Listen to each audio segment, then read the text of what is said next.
A listing agreement is an employment contract between the real estate broker and a property seller. In all states, an exclusive listing agreement must be in writing to be enforceable in court. Broker is a special agent of the seller, and the salesperson is a general agent of the broker. The salesperson is a sub-agent to the seller. Listing agreements must specify any personal property that will be included in the sale of the real estate, as well as any fixtures or other items that will be excluded from the sale. Leased equipment also should be identified. The listing presentation is usually made by a sales associate of the broker and is the job interview with the prospective client, the property owner. The sales associate presents information about the firm, the market, and how the firm can provide the best service to the owner.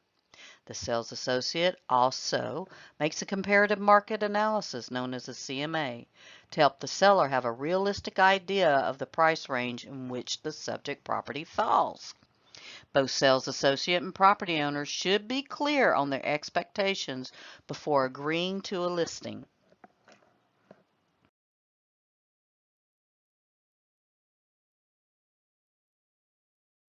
There are three types of listings. You have open listing, exclusive agency listing, and exclusive right of sale listing. Open listing is basically a for sale by owner, where the owner will pay the broker who brings a person to closing, and it's usually a unilateral contract. Exclusive agency listing and exclusive right to sell listing is basically the same thing, except with one major exception. The exclusive agency listing allows the seller to find a buyer and not pay the broker a listing commission, whereas the exclusive right to sell listing is going to ensure that the broker get paid a listing fee regardless of who finds the buyer. Now, if you're ever asked a question of which one does the broker prefer, the broker prefers the right one, the exclusive right to sell listing, not the wrong one, the right one. Let's talk about a net listing. First of all, they're illegal in Alabama. That's just how it is.